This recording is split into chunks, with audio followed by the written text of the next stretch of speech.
Perfeito. Seguimos então com a mesma dinâmica. Bom dia, Rejane também, o Jairo também que entrou, e a todos os colegas. Pessoal, quer pontuar, quer perguntar, quer fazer, ter insights, fica à vontade, abre o microfone, ergue mãozinha e vamos trabalhando juntos aqui para compreender as histórias clínicas do Freud. Então, agora estou preparado para ouvir que um ganho muito modesto indica, portanto, que, graças à psicanálise, nós não devemos mais buscar o enigma da histeria na labilidade específica das moléculas nervosas, ou na possibilidade de estados hipnoides, mas sim na complacência somática. Contra essa observação, faço questão de enfatizar que, dessa maneira, o enigma não apenas recuou um pouco, mas também diminuiu de tamanho. Não se trata mais do enigma inteiro, mas daquela parte dele em que está contido o caráter especial da histeria, que a diferencia de outras psiconeuroses. Em todas as psiconeuroses, os processos psíquicos são os mesmos, ao longo de um extenso trajeto, e só então entra em conta a complacência somática. Colegas, alguém quer visitar esse termo aqui, complacência somática? Deixa eu ver se eu encontro bem específico aqui para a gente ver esse termo. Complacência somática. Soma é corpo em grego, tá?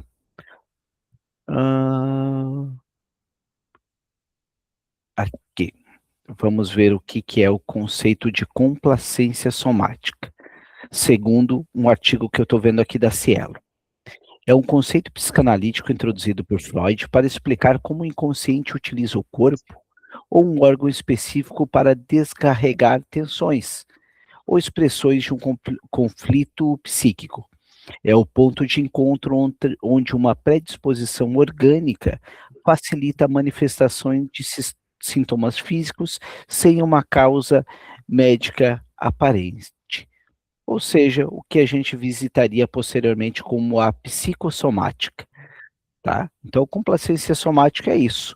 É, o Freud tinha uma metáfora muito interessante que ele dizia que o cristal trincado, ele vai estourar um copo vai estourar o de cristal onde que ele previamente estava trincado. Então, a complacência somática seria mais ou menos isso. Onde há uma predisposição é onde vai haver algo. Vamos seguir mais um pouquinho aqui. Rita, por favor. Bom dia. Bom dia. Aí, na complacência, eu entendi numa parte que eu li aí, por aí, que a histeria, ela se constitui como histeria quando você tem uma doença de base e o cérebro aprende a usar isso em defesa própria. Aí faz a histeria. Quando você não tem uma doença de base, você vai desenvolver a obsessão, sabe? Ou a outra, como que chama? A obsessão e... E a fobia? E a fobia, é. Para constituir histeria, o cliente precisa ter uma doença de base e o cérebro vai aprender que com aquela doença, conforme você vai vivendo e vai repetindo suas ações, aprende a usar aquilo como defesa. Acho que faz sentido, né? A gente poderia pensar da seguinte forma, quando falamos de histeria, complacência somática, histeria, sobretudo, ela vai se inscrever no corpo, né? A histeria se escreve no corpo, a obsessão se escreve na mente e a fobia se escreve no objeto, né? A gente vai visitar, a fobia até dá para, em algum momento, a gente fazer um estudo um pouquinho mais específico, pelo Freud, porque essa forma que eu passei aqui, que eu acabei de citar, é uma forma mais bem estruturada e mais contemporânea, né? Porque o Freud ele via de uma forma um pouquinho mais ampla. Ele fala de neuroses de angústia, e assim sucessivamente neuroses atuais, enfim. Mas vamos o que o Freud nos trouxe até aqui. Histeria, como a Rita bem falou, ali a complacência somática, eu tenho uma predisposição, então vai se inscrever no meu corpo, lembrando que a psicanálise utiliza o sintoma como uma solução, né? Embora aqui não está muito claro isso até agora. Que propicia aos processos psíquicos inconscientes uma saída para o corporal, o que nós estávamos falando até agora, né? Processos psíquicos inconscientes, ele vai para o corpo, inscreve no corpo, essa é a histeria. Quando não se obtém esse fator, surge desse estado inteiro algo diferente de um sintoma histérico, mas novamente algo aparentado a ele, talvez uma fobia ou uma ideia obsessiva, em suma, um sintoma psíquico. Retorno agora à censura sobre a simulação de doenças, simulação ele deixa entre aspas, né? De doenças que Dora levantou contra seu pai. Logo nos foi possível observar que a essa censura correspondiam não apenas autocensura relativas a estados de doenças anteriores, mas também aquelas que se referiam ao momento presente. Nessa altura, é comum que o médico tenha por tarefa adivinhar e complementar o que a análise apenas lhe fornece em forma de alusões. Tive de chamar a atenção da paciente para o fato de sua atual doença ser justamente tão motivada e tendenciosa quanto a da senhorita K, como ela entendera. Afirmei não haver dúvida de que ela tinha em vista uma meta que esperava alcançar por meio de sua doença, mas esta não poderia ser outra senão fazer com que o pai se afastasse da senhorita K. Com pedidos e argumentos, ela não teria logrado fazê-lo e talvez tivesse a esperança de alcançá-lo assustando o pai com a carta de despedida, despertando sua compaixão por meio de ataques de desmaios. E se tudo isso não servisse para nada, estaria no mínimo vingando-se dele. Eu disse que ela devia saber muito bem o quanto ele era apegado a ela e que seus olhos se enchiam de lágrimas sempre que lhe perguntavam pelo estado de sua filha. Pessoal, olha o quão atravessado está essa análise aos moldes contemporâneos, né? Afirmei estar convicto de que ela imediatamente estaria bem de saúde, se o pai lhe explicasse que, pela saúde da filha, sacrificaria a senhorita K, ou a senhora K, e que eu esperava que ele não se deixasse levar a fazê-lo, pois então ela ficaria sabendo que instrumentos de poder ela teria nas próprias mãos, e certamente não perderia a chance, em todas as ocasiões futuras, de voltar a fazer uso de suas possibilidades de adoecer. Mas continuei. Se o pai não cedesse, eu já estaria totalmente preparado para o fato de que ela não renunciaria tão fácil à doença. Pessoal, pontuações, comentários, observações, o que vocês leem dessas questões até aqui? Alguém gostaria de trazer um ponto de vista?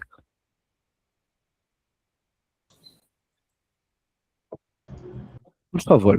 Bom dia, gente. Bom dia. Eu acho muito interessante esse caso, porque é um caso que, a todo momento, né, que a gente vai lendo, a gente percebe que todo o contexto, ele gira em torno de uma doença. né, seja do pai, seja da Dora, sempre tem alguém sintomático, né, nessa situação. E o Freud, em nenhum momento, talvez pela época, né, ele questiona esses sintomas. E aí que eu estou falando sobre questionar os sintomas, né? De fato aconteceram, de fato aquilo era um cenário, né, para ser visto, sabe? Principalmente no caso Dora, no caso da mãe que se tornava doente quando o pai voltava, né? Eu digo isso porque é um tema que eu gosto bastante, né? O psicossoma. Então, assim, o quanto o corpo, né, o quanto somático, né, está inserido nesse cenário e como ele está inserido, né? Ele está inserido de fato como uma questão psíquica ou ele está inserido como uma muleta, né, como uma forma de viver, né? Que a gente, quando fala do psicossoma, a gente tem muito isso, né? É psíquico ou é uma forma de viver? Claro que a gente, como psicanalista, a gente não vai questionar isso na clínica, mas aqui a gente pode pensar um pouco nisso, né? A questão dos transtornos, por exemplo, né? Quantas pessoas desejam rótulos, né? Como muletas para poder viver, e a gente trazendo aqui para o contemporâneo, né? Que isso está sendo muito, muito discutido, muito falado, né? Principalmente pelo DSM, o quanto isso está inserido no nosso dia a dia, no nosso meio, muitas vezes com uma forma mais fácil, talvez, né, de viver, né, e não de fato como algo que ocorre, né. É isso. Utilizar o corpo como palco, né?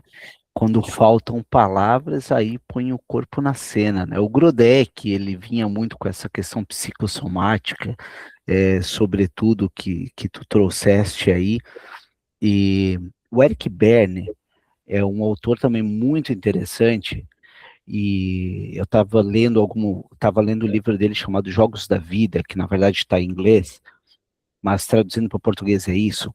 E ele fala, por exemplo, o jogo das relações, da psicanálise transacional. Então, o Berne nos fala o alcoolismo. O alcoolismo não é constituído de quem bebe. O alcoolismo é constituído de quem bebe. O alcoolismo é constituído de quem quer salvar. O alcoolismo de quem critica. Então, tu nota que é um jogo de pessoas que envolve. Então, quando tu disseste ali sobre o corpo na cena da senhora K, do senhor K, da Dora, do pai dela, né? Exatamente essa relação que se constituiu entre todos.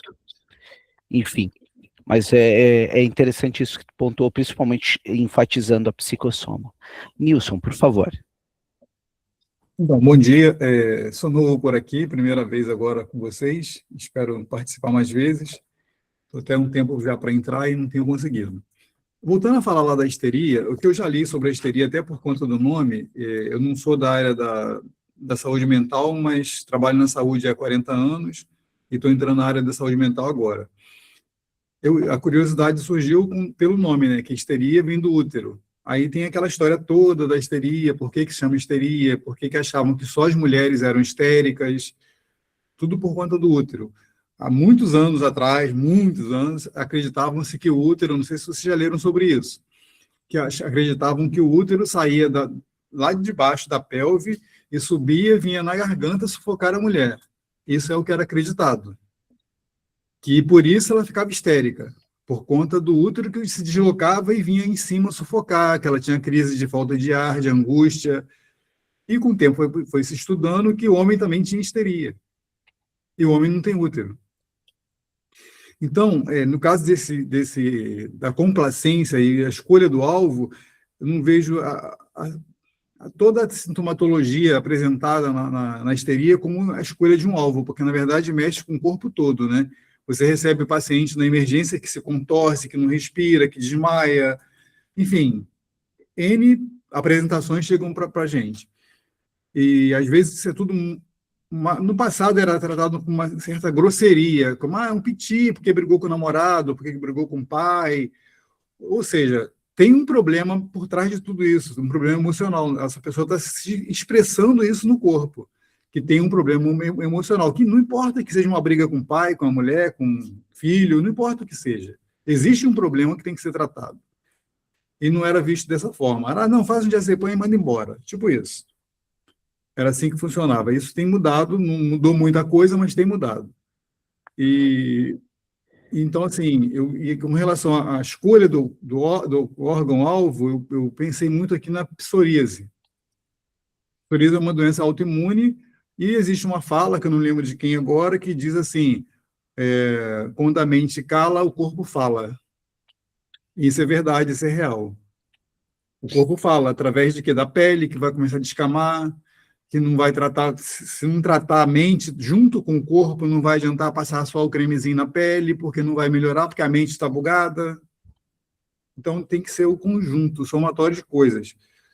E acho que era só isso que eu pontuei, que eu não li o artigo, eu não sei nem onde ficam os artigos para eu ler. Eu não consegui procurar ainda, como enrola aqui nos grupos. Esses artigos são expostos antes, a gente lê, é um livro, como é que é isso, que eu não sei ainda. Esse em especial aqui é aleatório. Eu coloco, na verdade, os livros que a gente lê. Isso sim, tá? Toda semana precisou, a gente posta. Mas os artigos, eles são... Os artigos mais densos eu não coloco no grupo aberto. O artigo mais denso e científico eu coloco para a turma dentro da supervisão, que daí nós temos toda terça-feira, é um grupo fechado, daí é o grupo pago, e daí como é um artigo um pouco mais denso e acadêmico, a gente pode trocar uma ideia lá. Então esse tipo de artigo eu não coloco no grupo aberto. Eu coloco no grupo aberto, geralmente são livros, são textos para que a gente possa debater. Tá? Geralmente é assim a dinâmica, mas não tem propriamente uma lógica assim. Esse grupo surgiu, Nilson, só para te ter uma ideia, no intuito de democratizar o conhecimento. Eu estudava muito sozinho, então eu abri para que os colegas pudessem estar estudando juntos. Tá? Mas não te dizer que tem uma metodologia 100% certinha, não tem. A gente tem um drivezinho lá no Google, e que alguns desses artigos estão lá. Também tem um grupo do Telegram também que dá para procurar lá, esses artigos, tá? Mas pode falar. A iniciativa que você teve foi excelente para você e para todos nós, porque você sabe que quando você compartilha ou ensina aquilo que você aprendeu, você aprende mais. Você sabe disso, que é assim que funciona. Sim, o auge do meu egoísmo é querer ajudar. Exatamente isso. Eu acho que esse compartilhar é maravilhoso. Eu acho que a gente precisa realmente disso, de conversar uns com os outros, porque eu aprendo muito com todos vocês e, assim, não que eu vá ensinar, mas eu passo aquilo que eu já li. Eu tento passar o que eu já li, não como experiência, pelo que eu entendi. Porque acho que todo mundo percebe, você pode ler nós todos podemos ler o mesmo livro, mas cada um vai grifar partes diferentes do livro. Ninguém vai grifar, raramente vai grifar o mesmo parágrafo, a mesma linha, porque cada um tem a sua visão, cada um tem o seu eu. Sim, é o que toca na gente, né, Nilson? Eu compactuo com a tua ideia, sim, faz todo sentido.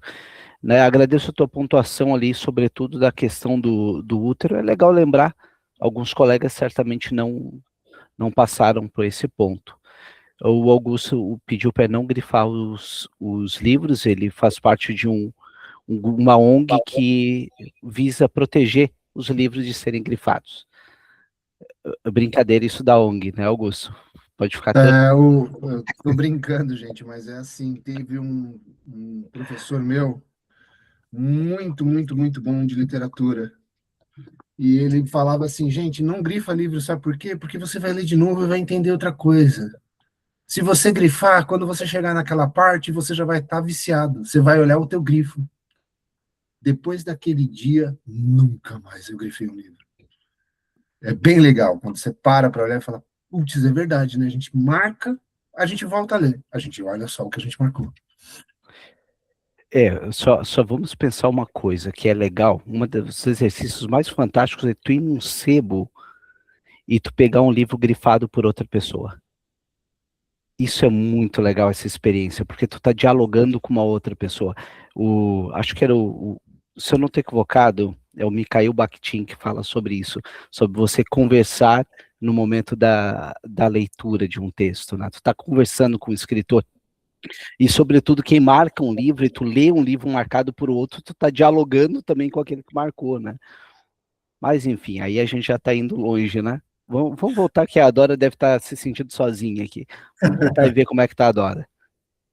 Ó, omitirei os detalhes pelos quais foi possível concluir como tudo isso estava perfeitamente correto, optando por adicionar algumas observações gerais sobre o papel dos motivos do adoecimento na histeria. Deve-se fazer uma distinção conceitual bem clara entre os motivos do adoecimento e as possibilidades de adoecer, ou seja, do material a partir do qual são produzidos os sintomas. Eles não têm participação nenhuma na formação dos sintomas e também não estão presentes no início da doença, só aparecem secundariamente. Mas é apenas a partir de seu surgimento que a doença estará inteiramente constituída. Pode-se contar com sua presença em todo e qualquer caso que indique um verdadeiro sofrimento e que tenha uma duração mais longa. Para a vida psíquica, o sintoma é primeiramente um hóspede indesejável. Tem tudo contra si e é por isso que também, ao que parece, desaparece facilmente por si só, sob a influência do tempo. No início, ele não tem nenhuma utilização vantajosa no domicílio psíquico, mas com muita frequência, ele a obtém de maneira secundária. Alguma corrente psíquica acha cômodo servir-se do sintoma e assim este alcança uma função secundária e fica como que ancorado na vida anímica. Aquele que quiser tornar o doente saudável esbarra, então, para seu espanto, em uma grande resistência que o ensina que o doente não leva tão a sério, não de forma total. A intenção de abandonar o sofrimento, imagine-se um operário, por exemplo, um telhadista, que fica inválido após sofrer uma queda e que agora leva uma vida miserável pedindo esmolas em uma esquina. Chega então um milagreiro prometendo-lhe endireitar sua perna e fazê-lo novamente andar. Acho que não se deve esperar uma expressão de especial alegria em seu rosto. Com certeza, ele se sentiu extremamente infeliz quando sofreu a lesão e notou que nunca mais poderia trabalhar, que teria de passar fome ou viver de esmolas. Mas desde então, aquilo que em primeiro momento deixou sem ocupação também se tornou uma fonte de renda. Ele vive de sua invalidez. Se esta lhe foi tirada, talvez ele fique totalmente desamparado.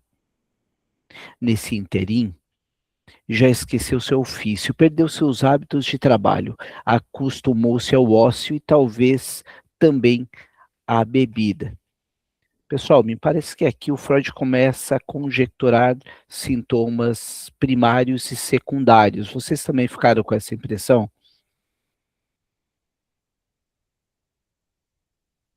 Eu vou seguir mais um pouquinho aqui então. Os motivos para adoecer começam a se manifestar muitas vezes já na infância. A criança sedenta de amor, que não gosta de dividir o carinho dos pais com seus irmãos, percebe que este volta a fluir totalmente para ela quando os pais se veem preocupados com seu adoecimento. Agora ela conhece o meio para atrair o amor dos pais e fará uso dele. Tão logo disponha do material psíquico para produzir uma doença. Isso a gente vê bastante na clínica, tá? Não é todo mundo que realmente quer ser, entre aspas, curado, em decorrência, qual é o sintoma secundário? O que essa pessoa perde se sair dessa condição? Quando a criança, então, se torna uma mulher e em total contradição com exigências de sua infância, encontra-se casada com um homem pouco atencioso, que reprime a sua vontade, aproveita-se impiedosamente da sua força de trabalho e não lhe oferece nem carinho nem dinheiro. Então a doença passa a ser a sua única arma para se afirmar na vida. ela lhe proporciona a ansiada consideração. Ela obriga o homem a sacrificar dinheiro e respeito, os quais ele não teria precisado proporcionar à esposa saudável. Obriga-o, no caso da recuperação, a tratá-la com prudência, pois do contrário está ameaçado de haver uma recaída. O caráter aparentemente objetivo e involuntário do estado de doença que o médico que está tratando também precisa referendar possibilita a ela, sem censuras conscientes, essa utilização adequada de um meio que, durante a infância, ela constatou ser eficaz. E não se pode negar que esse adoecimento seja obra da intenção. Os estados de doença geralmente são destinados a uma determinada pessoa, de modo que eles desaparecem quando ela se afasta. O julgamento mais rude e mais banal sobre a doença dos histéricos, que se pode ouvir da boca de parentes incultos e de cuidadoras, é em certo sentido correto. É verdade que a mulher que jaz paralisada na cama saltaria do leito se interrompesse um incêndio no quarto. Que a esposa mimada esqueceria todos os sofrimentos se um filho seu adoecesse com risco de morte, ou se uma catástrofe ameaçasse as condições da casa. Todos que falam assim desses doentes têm razão, à exceção de um ponto, ou seja, ao negligenciarem a diferença psicológica entre consciente e inconsciente, o que ainda é permitido na criança, mas não mais é admissível no adulto. Por esse motivo, todas essas garantias de que é apenas uma questão de vontade e todos os encorajamentos e insultos de nada servem aos doentes. Primeiramente, é preciso tentar, pelo caminho tortuoso da análise, convencer da existência de sua própria intenção de adoecer. Aqui eu só enfatizaria uma coisa que me chama a atenção. Olha a palavra que ele usa. Convencer. Agora resta saber se foi uma tradução também, né? Mas notem que aí a gente tem algo que hoje é um pouquinho diferente. Pessoal, sobre esse parágrafo, alguém quer fazer alguma pontuação que chamou a atenção de vocês? Para mim, até o momento, está parecendo um relato não muito diferente do que a gente costuma escutar sobre a histeria. Para mim, não teve nada de novo. Para vocês, teve alguma coisa que chamou a atenção? Alguém gostaria de pontuar algo?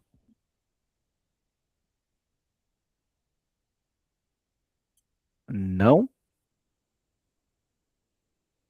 Não havendo ninguém, então eu sigo a leitura. No caso da histeria, então, de modo bem genérico, a fraqueza de toda e qualquer terapia, inclusive da psicanalítica, reside no combate aos motivos da doença. Para o destino, as coisas são mais fáceis nesse caso. Ele não precisa atacar nem a constituição, nem o material patogênico do doente. Ele elimina um motivo de adoecimento. E o doente fica temporariamente, talvez até permanentemente, livre da doença. Quantas curas milagrosas, a menos, e quantos desaparecimentos espontâneos de sintomas nós, médicos, admitiríamos se pudéssemos discernir, mais a miúde, os interesses de vida que os doentes nos ocultam. Aqui um prazer se esgotou. Cessou a consideração por uma segunda pessoa. Uma situação foi radicalmente alterada por um evento externo. E o sofrimento, até então obstinado, foi eliminado de um só golpe. Aparentemente, de modo espontâneo, na verdade porque lhe foi subtraído um motivo mais poderoso, uma de suas utilidades na vida. Provavelmente serão encontrados em todos os casos plenamente desenvolvidos, motivos que sustentam a condição de estar doente, Mas existem casos com motivos puramente internos, tais como autopunição, isto é, arrependimento e penitência. Nessas situações, considerar-se-á mais fácil solucionar a tarefa terapêutica do que quando a doença se relaciona com a consecução de uma meta externa. Essa meta, para a Dora, era claramente sensibilizar o pai e afastá-lo da senhora K. Além disso, nenhum de seus atos parecia tê-la exasperado tanto quanto sua presteza em considerar a cena do lago um produto da sua fantasia. Ela ficava fora de si quando pensava que poderia ter imaginado algo naquela ocasião. Durante muito tempo, fiquei constrangido em adivinhar que autocensura se escondia por trás da sua recusa apaixonada a essa explicação. Tinha-se razão em supor ali atrás algo escondido, pois uma censura que não procede também não ofende de maneira duradoura. Por outro lado, cheguei à conclusão de que o relato de Dora devia corresponder à verdade em todos os aspectos. Depois de justamente haver entendido a intenção do Sr. K, ela não o deixou explicar. Aplicou-lhe uma bofetada no rosto e saiu em desabalar da carreira.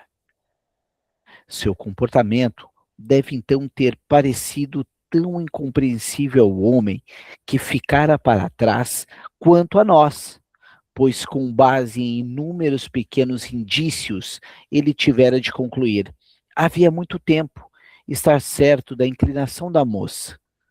Na discussão sobre o segundo sonho, encontraremos então tanto a solução desse enigma quanto a autocensura em vão buscada no início.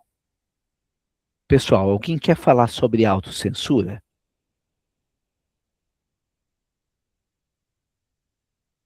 Alguém gostaria de falar?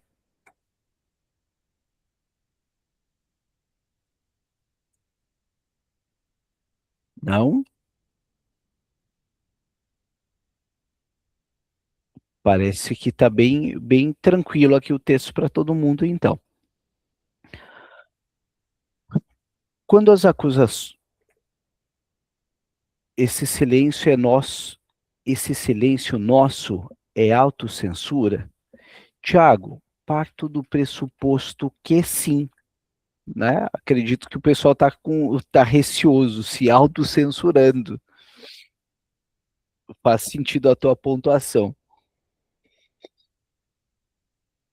Pessoal, ninguém é senhor da verdade aqui, o intuito são as considerações de cada um, tá? Então é algo bem tranquilo. Quando as acusações contra o pai retornaram, com uma monotonia estafante, e a tosse manteve paralelamente. Diego, por favor.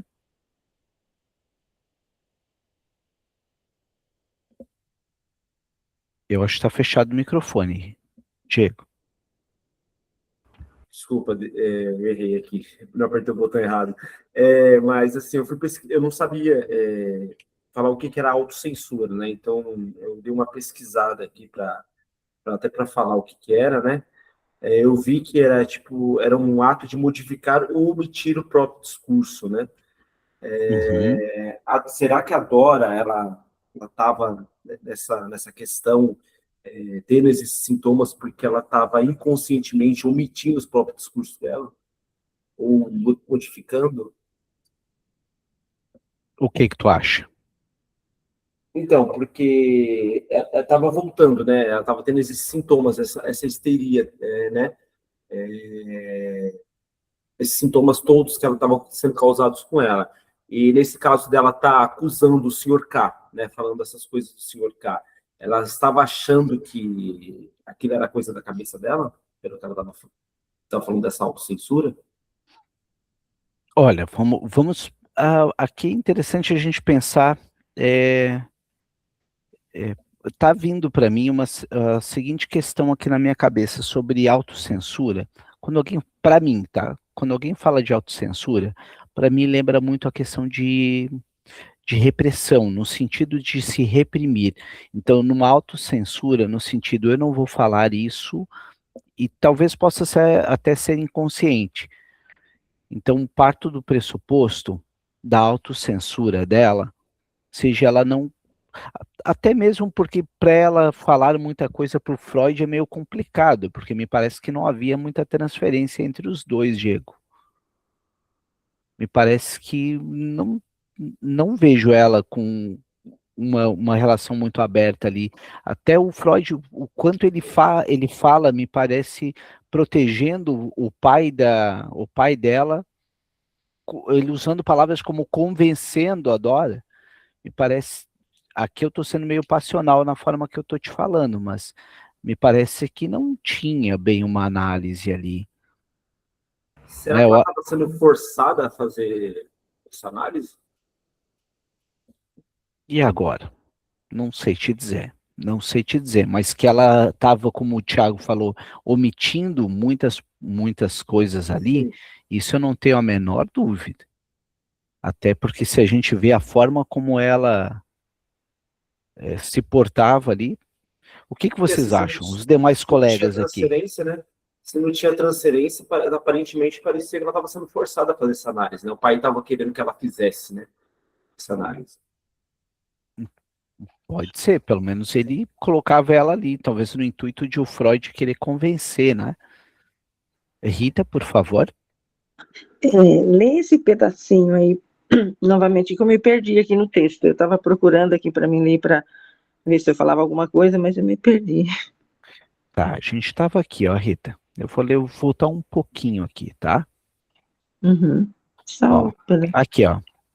Durante muito tempo, aqui o Freud, né? Durante muito tempo, fiquei constrangido em adivinhar que autocensura se escondia por trás da sua recusa apaixonada a essa explicação. Tinha-se razão em supor ali atrás algo escondido, pois uma censura que não procede também não ofende da maneira duradoura. Por outro lado, cheguei à conclusão de que o relato de Dora devia corresponder à verdade em todos os aspectos, depois de justamente haver entendido a intenção do Sr. K. Ela não... Pode falar. A autocensura por parte da Dora, né, que o Freud observava, que ela fazia autocensura. Eu acho que ela colocava de uma maneira assim, censurando, porque ela estava aprendendo essa maneira de adoecer também com a senhora K, né? Isso estava entrando na sua subjetividade. Então, ela começou a colocar algumas coisas para Freud que, tipo assim, se entregando, né? Porque eu acho que foi uma análise, se houve análise, foi uma coisa muito embolada aí, né? Meio misturada. Ele não entendia bem ela e ela também não entendeu ele.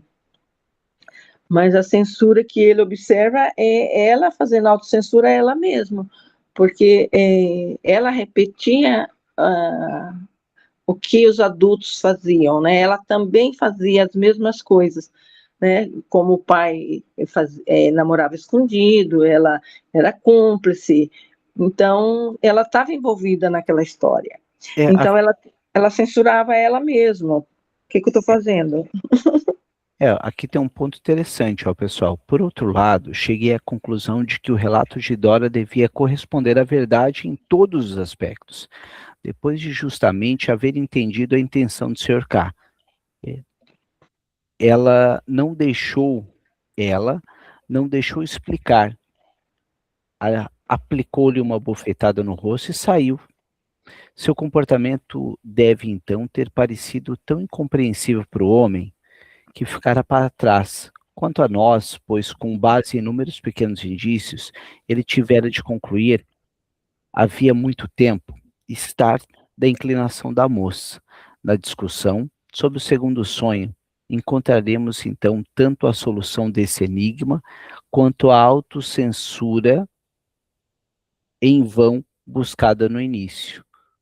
Ó, ela busca uma autocensura, mas foi em vão no início. Luciana, por favor. Acho que a Rita estava com a mão, né, Rita? Vai lá.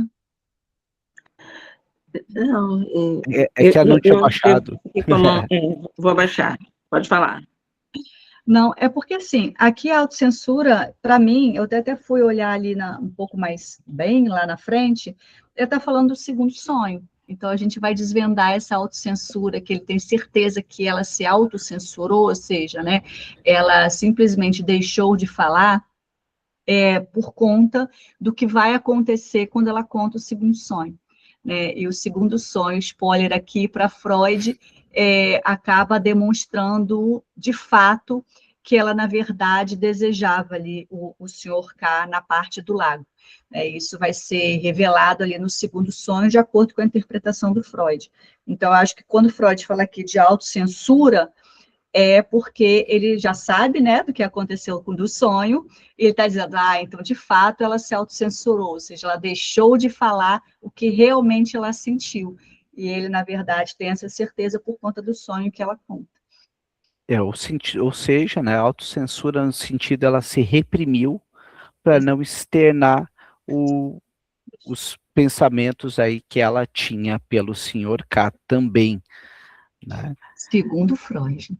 Exato. Há controvérsias. Segundo Freud. Quando as acusações contra o pai retornaram com uma monotonia estafante, a tosse manteve-se paralelamente. Tive de pensar que esse sintoma poderia ter um significado relacionado ao pai. Aqui tem um ponto também que a Luciana havia falado no nosso outro encontro, né, o quanto a própria senhora K, que a Rita depois bem trouxe também, foi negligenciada aqui nessa análise. Né? Ela quase não é citada, mas a gente pode perceber que ela tem um impacto extremamente forte na Dora.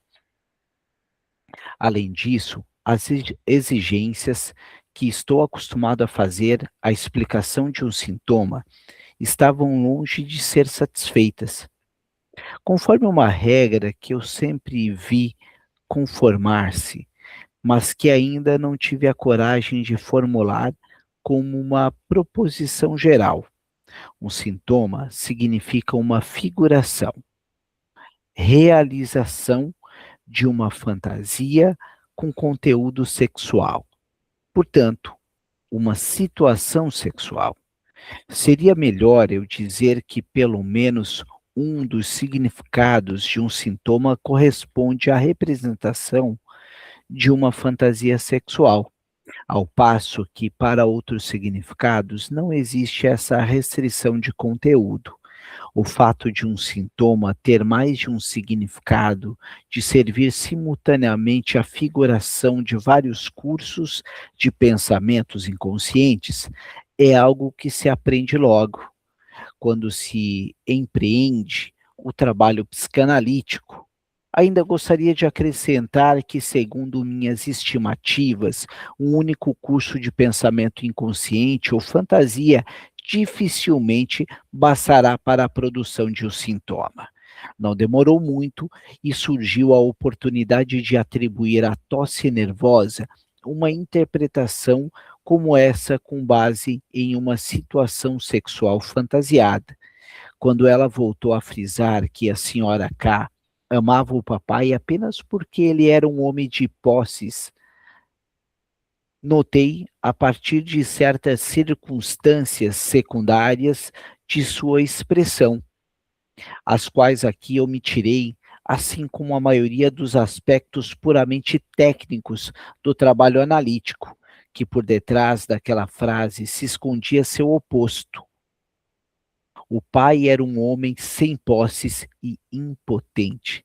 E aqui a gente tem as expressões em alemão ali, que são citadas. Isso só podia ser entendido sexualmente, a saber, o pai, enquanto homem, não tinha posses, era impotente. Após ela haver confirmado essa interpretação a partir de seu conhecimento consciente. Mostrei-lhe em que contradição ela estava caindo, ao insistir, por um lado, que a relação com a senhora K era uma relação amorosa comum, e, por outro lado, ao afirmar que o pai era impotente, portanto, incapaz de tirar proveito de uma relação dessa natureza. Sua resposta mostrou que ela não precisou reconhecer a contradição.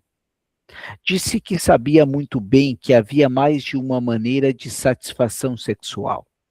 Todavia, a fonte desse discernimento lhe era novamente inencontrável, quando prosseguiu, perguntando se ela se referia à utilização de outros órgãos. Além dos genitais para a relação sexual, ela respondeu afirmativamente e pude continuar. Ela então estaria pensando justamente naquelas partes do corpo que nela estariam em estado de irritação: garganta, cavidade oral. Evidentemente, ela nada queria saber de seus pensamentos até esse ponto, mas se era isso que devia viabilizar o sintoma, ela tampouco poderia ter se dado conta disso por completo. Mas era irrefutável a complementação de que, com sua tosse espasmódica, que, como é comum, tinha como estímulo uma coceira na garganta. Deixa eu visitar aqui o 15. Em alemão, o termo utilizado por Freud é Kitzel, que pode significar cócegas. Tá, ok. Aqui, esse vocábulo dá origem ao termo Kitzler, que significa clítoris. Então, ao jogo de palavras. Tiago, por favor. Bom dia a todos. A tosse é interessante que ela é um negócio que não passa muito despercebido, né? Então, é como se fosse já de cara um alerta de, olha, tô aqui, um aviso, né? Já começa a chamar atenção para ela. E o fato de coçar a garganta, né? Coceirinha, cócega, né? Daí, cócega. Imagine que algo dentro de você esteja tentando chamar a sua atenção para que você fale. É como se fosse um toque mesmo, dando toques em você para que você pudesse falar. Um arranhar, né? Sim, sim. Temos essa pontuação aí que o Tiago bem trouxe também. E temos também o segundo ponto, que em alemão tem essa... Freud está levando para essa palavra de meio um duplo sentido. Ela imaginava uma situação de satisfação sexual, per os. Vamos ver se tem alguma coisa aqui. Freud utiliza a expressão latina per os, que significa por via oral, em português. Entre as duas pessoas cuja relação amorosa a ocupava continuamente. O fato de a tosse ter desaparecido em pouquíssimo tempo após ela ter recebido. Calada, esse esclarecimento vinha naturalmente muito bem a calhar, mas não queríamos atribuir demasiada importância a essa alteração, uma vez que ela já havia surgido tantas vezes espontaneamente. Eu vou marcar aqui para que nós possamos conversar um pouco, caso os colegas queiram, antes de finalizar, já que esse parágrafo é um pouco grande. Colegas, alguém quer fazer alguma pontuação aqui, pelo que nós falamos até agora desse parágrafo? Alguém gostaria de trazer alguma observação? O que vocês acharam aqui? Acho que temos aqui, de forma bem interessante, bem importante, observar o início dos conceitos de o quanto Freud enfatiza a questão psicossomática nesse texto. Para mim ficou bem interessante. O spoiler ali que ele vai preparando na questão do segundo sonho da Dora, que é tão emblemático. Alguém gostaria de pontuar algo? Quais são os insights que vocês fazem da nossa conversa de hoje? Por gentileza, um de cada vez. E se alguém estiver utilizando Libras, eu peço para que abra a câmera, porque os que estão com câmera fechada, não posso vê-los.